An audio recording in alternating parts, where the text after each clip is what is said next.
Hello friends, welcome to focus study. आज है 15 मई 2020 और आज हम डिस्कस करेंगे 15 मई का द हिंदू न्यूज़पेपर। अगर आप फर्स्ट टाइम हमारे यूट्यूब चैनल पे आ रहे हैं तो चैनल को सब्सक्राइब कर सकते हैं और जब भी सब्सक्राइब करें बेल बटन को जरूर प्रेस करें ताकि वीडियोस के रेगुलर नोटिफिकेशन आपको मिलते रहें।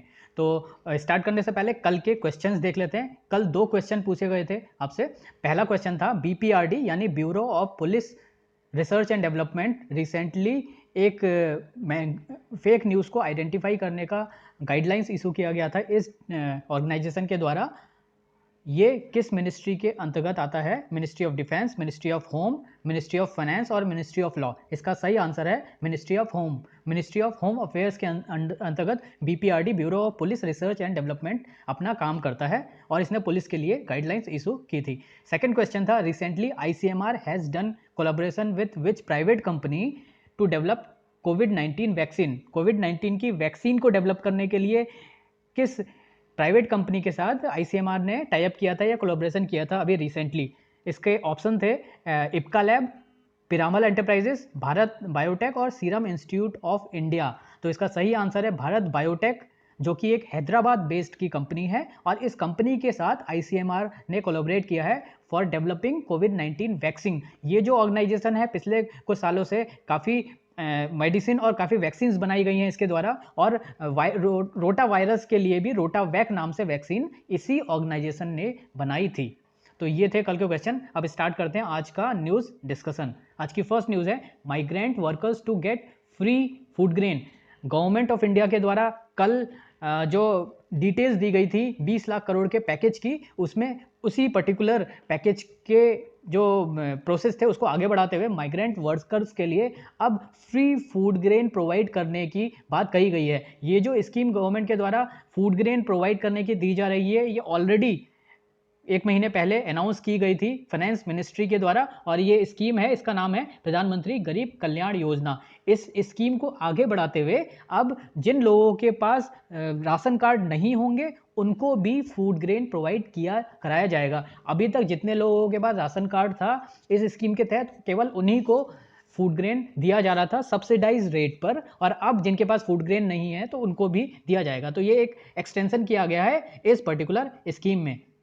अब ऐसे करीब 8 करोड़ लोगों का एस्टिमेशन है, माना जा रहा है कि 8 करोड़ माइग्रेंट वर्कर्स हैं जो गवर्नमेंट स्पॉन्सर्ड या प्राइवेट स्पॉन्सर्ड रिलीफ कैंप में रह रहे हैं। तो ऐसे लोग जो माइग्रेंट वर्कर हैं, जो जिनके पास राशन कार्ड नहीं है और जो रिलीफ कैंप में रह रहे हैं, ऐसे करीब 8 करोड़ लोगों को फूड ग्रेन दिया जाएगा अब से गवर्नमेंट के द्वारा इस स्कीम के तहत।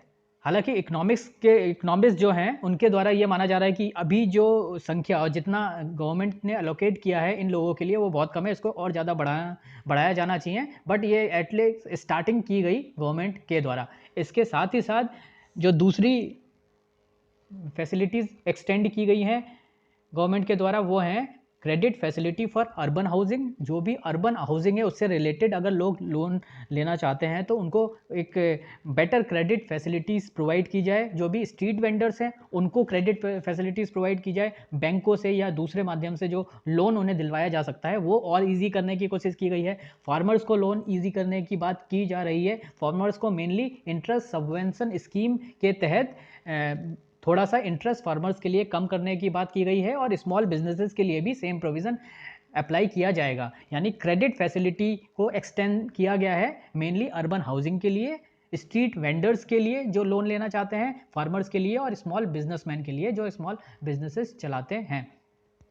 प्रधानमंत्री गरीब कल्याण योजना 27 मार्च को अनाउंस की गई थी। इस योजना में हर एक हाउस होल्ड को 5 किलो वीट और राइस फ्री ऑफ कॉस्ट देने की बात की गई थी और इसके साथ ही 1 किलो पल्सेस पर house hold free of cost देने की बात की गई थी। 5 किलो राइस दिया जाएगा या वीट दिया जाएगा और उसके साथ 1 किलो कोई पल्स दी जाएगी और ये जो दोनों ये आइटम दिए जाएंगे ये फ्री ऑफ कॉस्ट दिए जाएंगे हर एक हाउस होल्ड को, और ये केवल उन्हीं हाउस होल्ड को दिया जाएगा जो कि नेशनल फूड सिक्योरिटी एक्ट के अंतर्गत आते हैं और जिनके पास राशन कार्ड होगा। तो राशन कार्ड होल्डर्स के लिए ये स्कीम शुरू की गई थी और जितने लोगों के पास राशन कार्ड हैं और जो नेशनल फूड सिक्योरिटी एक्ट के अंतर्गत आते हैं ऐसे लोग करीब 80 करोड़ लोग माने जा रहे हैं। तो इन लोगों को फ़ायदा मिला इस स्कीम के तहत। लेकिन जितने लोगों के पास राशन कार्ड नहीं थे उनके लिए कोई फैसिलिटी नहीं थी, और इन लोगों के लिए अब ये एक्सटेंड करके इस स्कीम को free of cost food grain देने की बात की गई है इस बार के पैकेज में।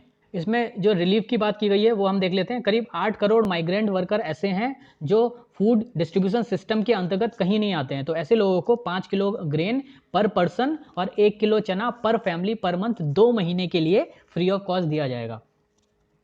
और जितने भी रेंटल हाउसिंग कॉम्प्लेक्सेस हैं और जो प्रधानमंत्री आवास योजना के तहत हैं उनके लिए उनको अफोर्डेबल बनाने की कोशिश की जाएगी। इंटरेस्ट सबवेंशन के लिए 1500 करोड़ और मुद्रा शिशु लोन करीब 50,000 करोड़ का दिया जाएगा। One nation one ration card की जो स्कीम है वो मार्च 2021 तक 100% पूरी इंडिया, ऑल ओवर इंडिया लगाई एप्लीकेबल होगी, ऐसी बात बताई गई है फाइनेंस मिनिस्टर के द्वारा।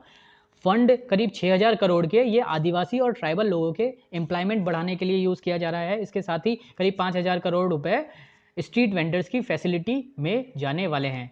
इसके अलावा कुछ बेनिफिट एग्रीकल्चर लोन में दिए जाएंगे। पीएम किसान योजना में भी कुछ बेनिफिट दिए जाने की बात की गई है, और स्टेट डिजास्टर रिस्पॉन्स फंड को भी माइग्रेंट वर्कर के लिए यूज़ किया जाएगा। यहाँ पर हम एक स्कीम है one nation one ration card scheme, जिसको मार्च 2021 तक ऑल ओवर इंडिया इंप्लीमेंट किया जाएगा, इसके बारे में देख लेते हैं।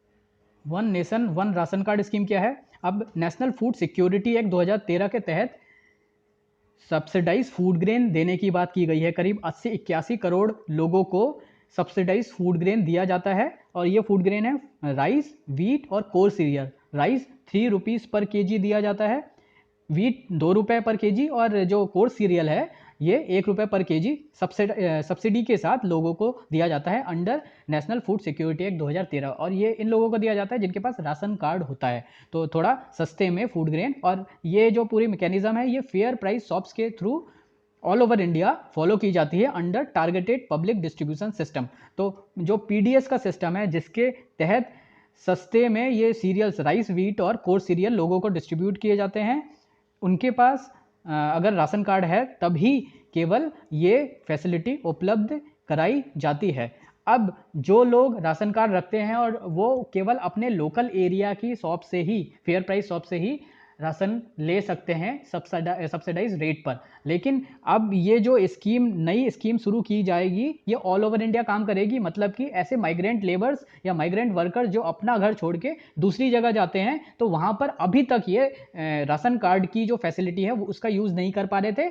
यानी कि वो अगर किसी दूसरे शहर में जा रहे थे अपने स्टेट को छोड़ के, तो वहाँ पर अपने राशन कार्ड से सब्सिडाइज राशन नहीं परचेज कर पा रहे थे, उन्हें मार्केट रेट पे ही राशन परचेज करना पड़ रहा था, जिसके कारण वो इस स्कीम का फ़ायदा नहीं उठा पा रहे थे। तो अब गवर्नमेंट ने इस one nation one ration card का सिस्टम स्टार्ट किया है, जिससे अब कोई माइग्रेंट लेबर अगर दूसरे स्टेट में जाके नौकरी कर रहा है और वो सब्सिडाइज स्कीम का फ़ायदा उठाना चाहता है, पीडीएस से जो भी राशन है वो लेना चाहता है, तो उसको पीडीएस के कम रेट पे, सब्सिडाइज रेट पे राशन दिया जा सकता है अगर इस स्कीम को इम्प्लीमेंट किया जाए ऑल ओवर कंट्री। अभी के तहत केवल कुछ स्टेट्स के द्वारा ज्वाइन किया गया है, यानी कि जिन स्टेट्स ने इस स्कीम को ज्वाइन किया है, एक्सेप्ट किया है, केवल उन्हीं स्टेट्स के द्वारा फ़ायदा पहुंचाया जा सकता है माइग्रेंट्स वर्कर्स को। ये जो स्कीम है ये केवल उन्हीं लोगों के लिए एप्लीकेबल है जिनके पास राशन कार्ड है, और इस स्कीम के लिए जो रिक्वायरमेंट है वो है आधार कार्ड। आधार कार्ड की सीडिंग बहुत इंपॉर्टेंट है इसमें। हर एक जो शॉप हैं जो जिनके द्वारा डिस्ट्रीब्यूट किया जाता है राशन, वहाँ पर तो उन सारी शॉप पे एक EPOS की फैसिलिटी उपलब्ध कराई जा रही है, और हर एक फेयर प्राइस शॉप पे इलेक्ट्रॉनिक पॉइंट ऑफ सेल रहेगा, जिसमें आधार कार्ड को एंटर करके किसी भी पर्सन को आइडेंटिफाई किया जा सकता है और उन्हें दूसरे किसी स्टेट में राशन प्रोवाइड किया जा सकता है उनके राशन कार्ड पे ही। तो ये स्कीम 2021 तक ऑल ओवर कंट्री सारे स्टेट्स में इंप्लीमेंट की जाएगी। 2021 तक फुल फ्लैश पूरे कंट्री में की जाएगी, ऐसा कहना है फाइनेंस मिनिस्टर का। नेक्स्ट न्यूज़ है doubling time slows to 13.9 days. तो करीब 14 दिन डबलिंग टाइम पहुंच गया है इंडिया का। डबलिंग टाइम क्या होता है? डबलिंग टाइम वो टाइम पीरियड है जिसमें कोरोना वायरस इन्फेक्शन डबल हो जाता है।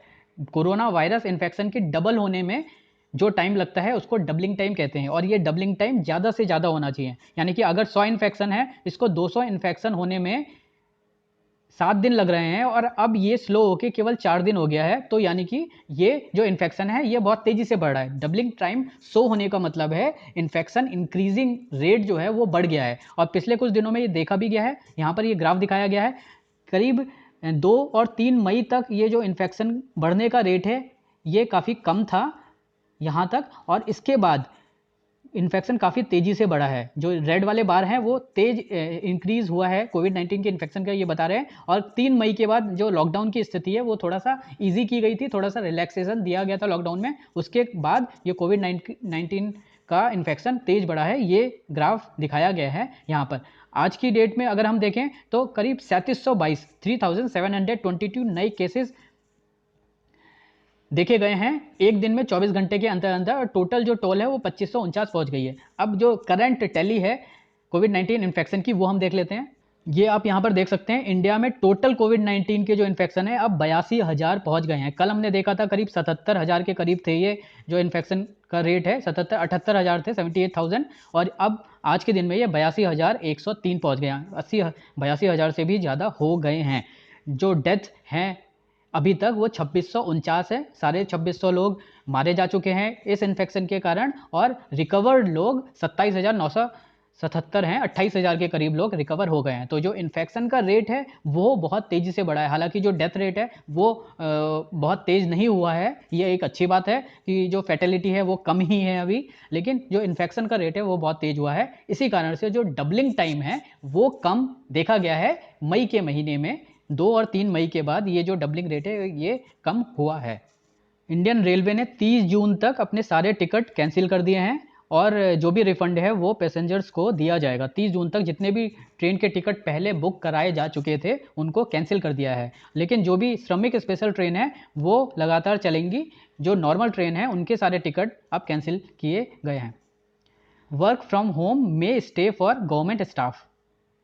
वर्क फ्रॉम होम की जो फैसिलिटी है वो गवर्नमेंट स्टाफ के लिए एज ए पॉलिसी मैटर बनाने की बात की जा रही है, और यहाँ पर personnel ministry department of personnel and training ने एक ड्राफ्ट कंसल्टेशन पेपर सबमिट किया है जिसपे जो रिकमेंडेशन है बाकी मिनिस्ट्रीज के डिपार्टमेंट के वो मांगे गए हैं। Department of personnel and training may provide the option of work from home to eligible officers and other employees, और ये साल में 15 दिन कोई भी जो एलिजिबल ऑफिसर और एम्प्लॉयज़ हैं वो वर्क फ्रॉम होम कर सकते हैं as a matter of policy. इसको as a policy matter introduce किए जाने की बात की जा रही है, और इन मैटर्स में जो भी क्लासिफाइड पेपर्स होंगे या क्लासिफाइड फाइलें होंगी, जितने भी सीक्रेट काम, जैसे कि जो गवर्नमेंट के सीक्रेट पेपर्स होते हैं जिसमें इंफॉर्मेशन बहुत ज़्यादा मैटर करती है, ऐसे जो काम होंगे वो ऑनलाइन नहीं किए जाएंगे, वो इंटरनेट वाले कंप्यूटर पे नहीं किए जाएंगे, और वर्क फ्रॉम होम में ऐसे काम इंक्लूड नहीं किए जाएंगे। केवल जो नॉर्मल काम है वो वर्क फ्रॉम होम से किए जा सकते हैं। यहाँ पर जो भी क्लासिफाइड फाइल्स हैं उन पे किस तरह से काम होता है ये गाइडलाइंस होम मिनिस्ट्री के द्वारा प्रेजेंट की जाती है। होम मिनिस्ट्री ऐसी गाइडलाइंस बनाता है, और होम मिनिस्ट्री की अभी के इंस्ट्रक्शन के according no classified information shall be handed through e office. E office यानी इलेक्ट्रॉनिक ऑफिस यानी इंटरनेट के थ्रू क्लासिफाइड पेपर्स को एक्सेस नहीं किया जा सकता। इवन हैंडल कर किसी भी तरह का जो हैंडलिंग है वो क्लासिफाइड पेपर की ई ऑफिस के तहत नहीं की जाएगी। अभी तक ऐसे इंस्ट्रक्शन है होम मिनिस्ट्री के, इसीलिए क्लासिफाइड पेपर से रिलेटेड वर्क को वर्क फ्रॉम होम में काउंट नहीं किया जाएगा। जो नॉर्मल काम है वो केवल वर्क फ्रॉम होम से के अंतर्गत आएंगे। तो एनआईसी हालांकि क्या पॉसिबिलिटी बनती है क्लासिफाइड पेपर्स को डील करने की, इसके लिए अपने ऑप्शन एक्सप्लोर करेगा, और जो भी कंसल्टेशन है वो होम मिनिस्ट्री को देगा। उसके बाद होम मिनिस्ट्री आगे अपना डिसीजन ले सकती है। लेकिन अभी जो क्लासिफाइड पेपर से रिलेटेड एक गाइडलाइन है गवर्नमेंट ऑफ इंडिया की, ये गाइडलाइन है central secretariat manual of office procedure. Central secretariat manual of office procedure के तहत क्लासिफाइड फाइल्स को डील किया जाता है। ये एक इम्पॉर्टेंट यहाँ पर प्रोसीजर दी गई है, गाइडलाइंस दी गई है, और इनके तहत ही क्लासिफाइड पेपर्स को डील किया जाता है एक स्टैंड अलोन कंप्यूटर पे। तो जो वर्क फ्रॉम होम की फैसिलिटी है वो गवर्नमेंट एम्प्लॉयज़ के लिए एज ए पॉलिसी मैटर आने वाली है। साल में 15 दिन गवर्नमेंट एम्प्लॉयज़ अपना वर्क फ्रॉम होम कर सकते हैं। नेक्स्ट न्यूज़ है talks with Nepal after pandemic. Nepal और इंडिया के बीच कालापानी रीजन को पिछले हफ्ते से एक डिस्प्यूट काफ़ी ज़्यादा न्यूज़ में है और इसके रिस्पांस में इंडियन गवर्नमेंट के द्वारा, इंडिया की मिनिस्ट्री ऑफ एक्सटर्नल अफेयर्स के द्वारा ये बोला गया है कि आफ्टर कोविड-19 पेंडेमिक हम नेपाल से इस बारे में बात करेंगे और निगोशिएशन किए जाएंगे। तो पेंडेमिक को के ख़त्म होने के बाद नेपाल के साथ इस मैटर को लिया जाएगा, ये मिनिस्ट्री ऑफ एक्सटर्नल अफेयर्स के द्वारा बताया गया है। अब ये जो रीज़न है इसके बारे में थोड़ा सा हम रिवाइज कर लेते हैं, काफ़ी दिनों से देख रहे थे, अभी फटाफट रिवाइज कर लेते हैं। काला पानी रीजन इंडिया, चाइना और नेपाल के ट्राई जंक्शन पर स्थित है और इस रीजन पे लिपू लेक पास है।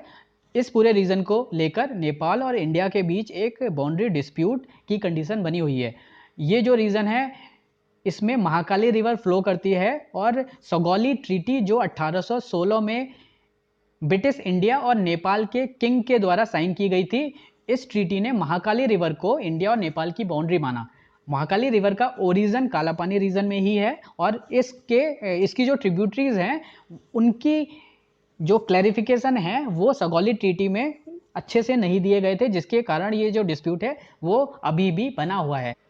नेक्स्ट न्यूज़ है, India reminds China of claim over Gilgit Baltistan. अब गिलगित बाल्टिस्तान जो जम्मू कश्मीर या अब नए मैप में, इंडिया के नए मैप के अनुसार ये जो लद्दाख का नदर मोस्ट पार्ट है वो गिलगिस्तान बाल्टिस्तान रीजन कहलाता है और यहाँ पर चाइना ने कंपनी को कॉन्ट्रैक्ट देने की बात की है फॉर बिल्डिंग ए डैम। तो एक डैम बनाया जा रहा है जिस डैम का नाम रखा गया है दाइमर भाषा डैम और ये जो डैम है कंपनी बनाएगी दाइमर भाषा डैम गिलगित बाल्टिस्तान रीजन में और ये डैम इंडस रिवर पे बनाया जाएगा। पाकिस्तान इससे अपना इरिगेशन का जो पर्पस है वो सॉल्व करना चाहता है। तो ये जो रीजन है वो इंडिया का रीजन है। गवर्नमेंट ऑफ इंडिया ने इस बात को लेकर चाइना को वार्न किया है कि ये गिलगित बाल्टिस्तान रीजन इंडिया का रीजन है, इसमें चाइना के द्वारा कोई भी कंस्ट्रक्शन वर्क नहीं किया जाना चाहिए। इंडिया का ऑफिशियल जो स्टैंड है वो बिल्कुल क्लियर है, जम्मू कश्मीर की पूरी टेरिटरी इंडिया की है और गिलगित बाल्टिस्तान रीजन भी इंडिया में आता है, इसलिए ये इंडिया का ही पार्ट है। हालांकि अभी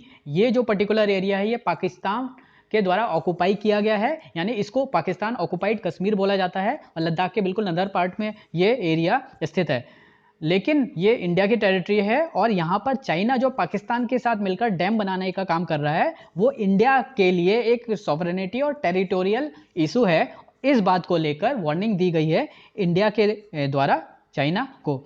तो ये इंडस रिवर पर बनाया जाएगा डैम। ये आप यहाँ पर देख सकते हैं, गिलगित बाल्टिस्तान रीजन बिल्कुल टॉप पे है और ये एरिया पाकिस्तान के द्वारा कंट्रोल किया गया है। इसको पाकिस्तान ऑक्युपाइड एरिया बोला जाता है, पाकिस्तानी कंट्रोल में है। और इसमें से थोड़ा सा एरिया चाइना को गिफ्ट किया है पाकिस्तान ने। यहाँ पर चाइना के द्वारा काफ़ी कंस्ट्रक्शन एक्टिविटीज़ की जाती है, हालांकि ये एरिया भी इंडिया का है। और अक्साई चीन का जो एरिया है वो चाइना ने 1962 की इंडिया चाइना वॉर के दौरान ऑक्युपाई कर लिया था। तो इतना अक्साई चीन का एरिया चाइना ने ऑक्युपाई कर लिया है। गिलगित बाल्टिस्तान पाकिस्तान के कंट्रोल में है। और जो पीओके ये आप देख रहे हैं पाकिस्तान ऑक्युपाइड कश्मीर, ये एलओसी के वेस्ट का रीजन है। इंडिया का जो ऑफिशियल मैप है वो ये है, इसमें 2 यूनियन टेरिटरीज हैं आज के टाइम में, जम्मू और कश्मीर यूनियन टेरिटरी और ये जो पूरा बड़ा सा रीजन है ये है लद्दाख। लद्दाख का नदर्न पार्ट ही गिलगित बाल्टिस्तान रीजन है और ईस्टर्न पार्ट अक्साई चीन का एरिया जो चाइना ने ऑक्युपाई किया हुआ है। तो Ladakh region, Ladakh union territory Jammu और कश्मीर यूनियन टेरिटरी से ज़्यादा बड़ी है और दोनों एरिया ये इसी में आते हैं। नेक्स्ट न्यूज़ है, वायरस डायग्नोस्टिक टेस्ट में बी डिलेड। और यहाँ पर एक वायरस को टेस्ट करने की टेक्नोलॉजी डेवलप की गई थी एक इंस्टीट्यूट के द्वारा, जो इंस्टीट्यूट तिरुवनंतपुरम केरला में स्थित है। इस इंस्टीट्यूट का नाम है Shri Chitra Tirunal institute of medical science and technology. Union health ministry के अनुसार ये जो इंस्टीट्यूट है इसने एक वैक्सीन डेवलप की थी या एक टेस्टिंग किट डेवलप की थी जिसका यूज़ करके कोविड-19 के बारे में कंफर्मेशन हासिल की जा सकती है केवल 2 घंटे में। और ये जो टेस्टिंग फैसिलिटी है ये बहुत ही लो कॉस्ट पे है। इसको अगर अडॉप्ट किया जाए तो इससे इंडिया में टेस्टिंग की जो दर है, जो स्पीड है, उसको 15 गुना ज़्यादा तेज किया जा सकता है। तो इसी टेस्ट के बारे में ये बताया गया है कि ये जो टेक्नोलॉजी है ये अभी पूरी तरीके से फुल प्रूफ नहीं बन पाई है, इसकी टेस्टिंग अभी भी चल रही है और थोड़ी ये डिले हो सकती है। ये जो टेस्ट पर्टिकुलरली इस इंस्टीट्यूट के द्वारा डेवलप किया गया है, इसको नाम दिया गया है चित्रा जीन लैम्प एन। यहाँ पर इसका नाम है चित्रा जीन लैम्प एन। ये चित्रा इंस्टीट्यूट के द्वारा डेवलप की गई है। जीन की टेस्टिंग की जाती है यहाँ पर। और ये लैम्प टेक्नोलॉजी है, जिसका फुल फॉर्म है, लैम्प टेक्नोलॉजी का फुल फॉर्म है लूप मेडिएटेड आइसोथर्मल एम्प्लीफिकेशन। ये टेक्नोलॉजी किस मेथड का यूज़ करती है? Loop mediated isothermal amplification. इसका ऑब्जेक्टिव क्या है? इसका ऑब्जेक्टिव है कोविड-19 का जो वायरस है उसमें आरएनए को आइडेंटिफाई करना, और अगर आरएनए आइडेंटिफाई हो जाता है उसका मतलब है कि किसी पर्सन में कोविड-19 का वायरस है। सेम टेक्नोलॉजी यूज़ किया जाता है आरटी-पीसीआर टेस्ट के द्वारा भी। आरटी-पीसीआर भी कोविड-19 के वायरस को आइडेंटिफाई करने के लिए आरएनए को आइडेंटिफाई किया जाता है। यानी कि जो लैम्प टेक्नोलॉजी है जो इस इंस्टीट्यूट के द्वारा डेवलप की गई, और जो आरटी-पीसीआर टेक्नोलॉजी है जो अभी गोल्ड स्टैंडर्ड जिसको माना जा रहा है, जिसको कन्फर्मेटरी केसेस के लिए गोल्ड स्टैंडर्ड माना जाता है, दोनों सेम टेक्नोलॉजी यूज़ करती हैं। लैम्प मेथड की अगर हम बात करें तो ये जो मेथड है ये ज़्यादा फास्ट है, लेकिन रिलेटिवली ये नई टेक्नोलॉजी है, ज़्यादा कॉम्प्लिकेटेड टेक्नोलॉजी है, जिसमें थोड़ा सा अभी रिसर्च वर्क बाकी है। अगर हम यहाँ पर एन टेस्ट की बात करें, इस पर्टिकुलर टेक्नोलॉजी का पूरा नाम इस इंस्टीट्यूट ने जो डेवलप किया वो रखा है चित्रा जीन लैम्प एन। तो इसमें एन क्या है? एन एक जीन टेस्ट है। अभी तक जो आरटी-पीसीआर की जो किट हैं उसमें ई जीन और आरडी-आरपी जीन का यूज़ किया जाता है, जो ज़्यादातर डब्ल्यूएचओ के द्वारा रिकमेंड भी किया गया है। ई जीन क्या है? एक एनवेलप जीन है, और आरडी-आरपी जो जीन है ये RNA dependent RNA polymerase gene है, जिसका यूज़ करके कोविड-19 के केसेस का कंफर्मेशन लिया जाता है आरटी-पीसीआर टेस्ट किट में। डब्ल्यूएचओ ने भी इसी को रिकमेंड किया है। लेकिन अभी जो नई टेक्नोलॉजी आ रही है उसमें क्या है? इसमें यूएसए का एक सेंटर है डिजीज़ कंट्रोल एंड प्रिवेंशन, ये एन जीन टेस्टिंग पे फोकस करता है, और एन जीन टेस्टिंग का यूज़ किया जाता है फॉर कंफर्मेशन टेस्ट, जो काफ़ी कंट्रीज़ में यूज़ किया जा रहा है। जर्मनी और चाइना दोनों कंट्री में इस पर्टिकुलर एंजीन टेस्टिंग का यूज़ किया जा रहा है। तो इस इंस्टीट्यूट के द्वारा जो टेस्टिंग डेवलप की जा रही है उसके अभी पूरी तरीके से एक कंफर्मेटरी टेस्ट होने बाकी हैं, और एक कंफर्मेशन के बाद ही ये टेस्ट मास लेवल पर डिप्लॉय किए जा सकते हैं। और अगर ये सक्सेसफुल होते हैं तो बहुत तेज़ी से बहुत ज़्यादा बड़े लेवल पे मास टेस्टिंग करवाई जा सकती है इस टेस्टिंग किट से। अभी के टाइम में इंडिया में करीब 1 लाख सैंपल्स के टेस्टिंग की जा रही है हर एक दिन में 1 लाख से ज़्यादा टेस्ट किए जा रहे हैं। नेक्स्ट न्यूज़ है president to forgo 30% salary for a year. President of India के द्वारा अपनी 30% कम सैलरी लेने की बात की गई है 1 साल तक। प्रेसिडेंट ऑफ इंडिया ने ये कोविड-19 के लिए कम सैलरी लेने की बात की है, और जो भी डिपार्टमेंट है, जो भी ऑफिशियल्स हैं, उनको भी कोविड-19 के दौरान कम से कम खर्चे करने की बात की गई है प्रेसिडेंट ऑफ इंडिया के द्वारा, to make India self reliant, या आत्मनिर्भर भारत के ड्रीम को रियलाइज़ करने के लिए जो एक्सपेंडिचर है वो कम करने की ज़रूरत है, और पेंडेमिक को फाइट करने के लिए जो मेडिकल से रिलेटेड फैसिलिटीज़ हैं उनको बढ़ाने की ज़रूरत है, ऐसा कहा गया है प्रेसिडेंट ऑफ इंडिया के द्वारा। Navy's personal protective equipment gets patent. Navy ने एक पर्सनल प्रोटेक्टिव इक्विपमेंट बनाया है और इसको पेटेंट करवाया है। ये काफ़ी low cost personal protective equipment यानी पीपीई है, जो डिज़ाइन और डेवलप नेवी के द्वारा किया गया। अब इसको मास लेवल पर एक बड़े पैमाने पर प्रोडक्शन इसका किया जाएगा। ये जो पेटेंट फाइल किया गया है ये डिफेंस मिनिस्ट्री के अंतर्गत एक बॉडी है, इंटेलेक्चुअल प्रॉपर्टी फैसिलिटेशन सेल, इसके द्वारा फाइल किया गया है। और इसके साथ ही साथ एक और बॉडी है जिसका नाम है नेशनल रिसर्च डेवलपमेंट कॉर्पोरेशन, जो ministry of science and technology के अंतर्गत आती है। इन दो बॉडी ने मिलकर पेटेंट फाइल किया है, यानी कि डिफेंस मिनिस्ट्री और ministry of science and technology की ये दो बॉडी मिलकर इनके द्वारा पेटेंट फाइल किया गया है इस पर्सनल प्रोटेक्टिव इक्विपमेंट का। इसको डेवलप किया गया है innovation cell at institute of naval medicine Mumbai. तो इस इंस्टीट्यूट के द्वारा ये पीपीई डेवलप की गई है और अब पेटेंट कराया गया है इंटेलेक्चुअल प्रॉपर्टी फैसिलिटेशन सेल के द्वारा। तो ये इंस्टीट्यूट इंपॉर्टेंट हो सकता है, innovation cell at institute of naval medicine Mumbai. World page पे न्यूज़ है, virus may never go away, ऐसा बोला है डब्ल्यूएचओ ने। डब्ल्यूएचओ ने वार्न किया है कि वायरस जिस तरह से बढ़ता जा रहा है वो कभी नहीं जाएगा अगर ये जो लॉकडाउन के मेजर है ये स्ट्रिक्टली फॉलो नहीं किए गए। यूरोपियन कंट्रीज़ में से काफ़ी कंट्रीज़ ने जो लॉकडाउन मेजर्स हैं वो बहुत ज़्यादा उनको ढील छोड़ दी है, उन पे रिलैक्सेशन दे दिया है, जिसके बाद डब्ल्यूएचओ ने ऐसी वार्निंग दी है कि अगर इसी तरह से ढिलाई छोड़ी गई तो कंट्रीज़ में वायरस इतना ज़्यादा बढ़ जाएगा कि ये वायरस बहुत बड़े पैमाने पर इसको टैकल करना मुश्किल हो जाएगा। कोविड-19 वायरस पूरी दुनिया में बहुत तेज फैला है। करीब 45 लाख लोग आज की डेट में इस वायरस से इन्फेक्टेड हैं।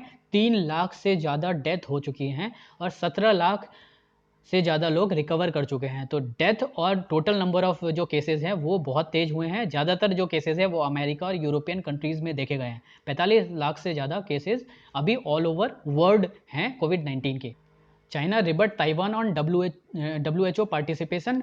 हमने ताइवान के बारे में कल देखा था। चाइना ताइवान का जो पार्टिसिपेशन है WHO में उसको अपोज कर रहा है। चाइना नहीं चाहता कि ताइवान WHO और उसकी जो डिसीजन मेकिंग बॉडी है वर्ल्ड हेल्थ असेंबली उसमें अपना सेपरेट जो रजिस्ट्रेशन है, सेपरेट जो स्टेटस है वो मेंटेन रखे। तो इसी कारण से चाइना ने फिर से ताइवान के इस जो प्रपोजल है उसको रिबट किया है, उसका अपोज किया है। Taiwan is not a member of WHO। China has opposed it's inclusion in world health assembly.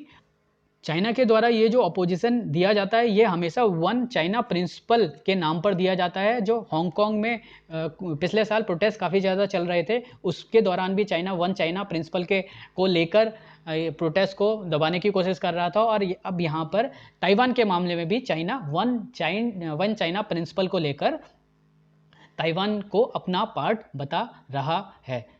Taiwan WHO में एक ऑब्जर्वर है। 2009 से 2016 तक ये ऑब्जर्वर था। अब चाइना की तरफ से इसका अपोजिशन किया जा रहा है। चाइना चाहता है कि केवल चाइना के थ्रू ही ताइवान रिप्रेजेंट हो हर इंटरनेशनल प्लेटफॉर्म पे। इंडिया भी ताइवान को एज ए सेपरेट कंट्री नहीं मानती। इंडिया ने जो स्टेटस है, ऑफिशियल इंडिया का स्टेटस है, वो चाइना एज ए कंट्री के लिए है और चाइना का पार्ट ही ताइवान को माना जाता है ऑफिशियली इंडिया में। यहाँ पर हम ताइवान के बारे में कुछ डिटेल्स देख लेते हैं। ताइवान एक आइलैंड नेशन है। इसका जो ऑफिशियल नाम है ये रिपब्लिक ऑफ चाइना है। ये ईस्ट एशिया की एक कंट्री है। और जो चाइना हम जिसकी बात करते हैं उसका ऑफिशियल नाम पीपल्स रिपब्लिक ऑफ चाइना है। तो एक तरफ चाइना, दूसरी तरफ जापान और साउथ में फिलीपींस से घिरा हुआ ये एक आइलैंड कंट्री है। इसका जो टोटल एरिया है करीब 35,800 स्क्वायर किलोमीटर का है। मेनली माउंटेनियस एरिया है, काफ़ी पॉपुलेटेड एरिया है। इसकी कैपिटल है ताइपेई और one of the most populated city माना जाता है इस कंट्री की कैपिटल को। पॉलिटिकल स्टेटस ताइवान का अनक्लियर है। ताइवान यूनाइटेड नेशन का मेंबर नहीं है। पहले ये मेंबर था लेकिन अब नहीं है। 1971 से पीपल्स रिपब्लिक ऑफ चाइना ही ताइवान को रिप्रेजेंट करता है यूनाइटेड नेशन में और ताइवान को अपना पार्ट मानता है चाइना। और अगर कोई भी कंट्री ताइवान को एज ए सेपरेट स्टेट का स्टेटस देती है तो चाइना उससे अपने जो डिप्लोमेटिक रिलेशंस हैं वो एंड कर लेता है। तो एक तरह से चाइना वन चाइना प्रिंसिपल को बहुत ही स्ट्रिक्टली फॉलो करता है और बाकी जो वर्ल्ड ओवर कंट्रीज़ हैं उनके साथ भी चाइना के साथ इसी तरह की पॉलिसी अडॉप्ट की गई हैं कि उनके द्वारा भी ताइवान को एज ए सेपरेट स्टेट ना माना जाए। करीब 14 मेंबर जो 193 यूनाइटेड नेशन मेंबर हैं वो हालांकि ताइवान को रिकॉग्नाइज करते हैं और उन्हें एक सेपरेट कंट्री ताइवान को मानते हैं। लेकिन ज़्यादातर जो कंट्रीज़ हैं वो चाइना का पार्ट ही मानती हैं ताइवान को। स्पेस पे न्यूज़ है, CBDT notifies reduction in TDS and TCS। Finance minister के द्वारा TDS और TCS पे रिडक्शन की बात कल बोली गई थी। ये एक स्टिमुलस पैकेज का पार्ट था और उसके बाद CBDT यानी कि central board of direct tax ने TDS और TCS के रिडक्शन के लिए अपनी गाइडलाइंस जारी कर दी है। TDS क्या होता है? TDS tax deducted at source को बोलते हैं और TCS tax collected at source को बोलते हैं। TDS सैलरी जो भी इनकम टैक्स होता है उससे काटा जाता है। तो ये जो TDS और TCS है इसका जो फाइनल इम्पैक्ट है वो किस तरह से पड़ता है, ये क्यों लगाया जाता है? तो यहाँ पर फाइनेंस सेक्रेटरी के द्वारा बताया गया है कि TDS जो है वो डिडक्ट किया जाता है सैलरी से after considering various eligible deduction such as 80C। तो जितने भी डिडक्शन किसी सैलरीड पर्सन के होते हैं वो हटाने के बाद जो सैलरी बचती है उस पर TDS काटा जाता है। और TDS काटने का कारण क्या है? ये जो TDS कटता है इसके कारण से जो ईयर एंड है उस ईयर एंड में पूरे टैक्स को पे करने का जो बर्डन है वो नहीं पड़ता इंडिविजुअल पे।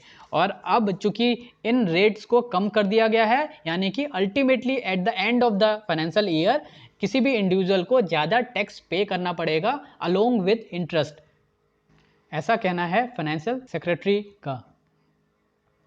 जो फॉरेन रिमिटेंस हैं उन पे ये जो TDS कम करने की बात है वो एप्लीकेबल नहीं होगी। तो यहाँ पर CBDT डिपार्टमेंट की बात की गई है, इसके बारे में हम देख लेते हैं। CBDT central board of direct tax है। ये वो अथॉरिटी है जो पूरी कंट्री में टैक्स एडमिनिस्ट्रेशन का काम करती है और इनकम टैक्स डिपार्टमेंट को मैनेज और सुपरवाइज करती है।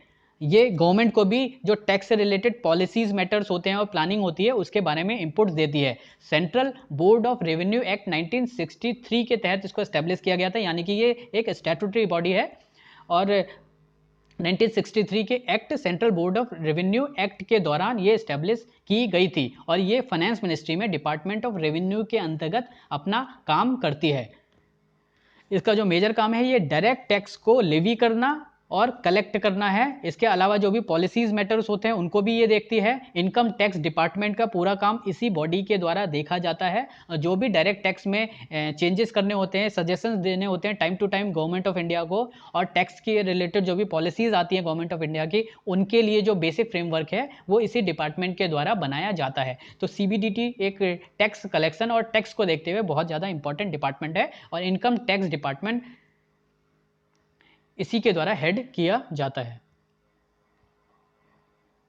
तो ये थे आज के न्यूज़ आर्टिकल्स। आई होप कि आपको पसंद आया होगा। एंड करने से पहले हम आज के क्वेश्चन देख लेते हैं।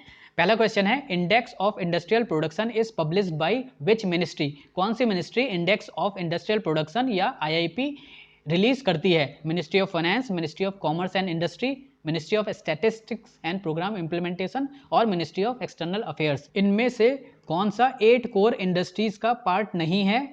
इलेक्ट्रिसिटी, स्टील, फर्टिलाइजर और माइनिंग। तो इन चारों ऑप्शन में कौन 8 कोर इंडस्ट्रीज का पार्ट नहीं है? ये काफ़ी बार हम रिवाइज कर चुके हैं, इसका आंसर आप कमेंट सेक्शन में बताइए। आई होप कि आपको पसंद आया होगा, और अगर आपको पसंद आया तो वीडियो को लाइक करें, शेयर करें, सब्सक्राइब करें और कमेंट भी करें। Thanks for watching.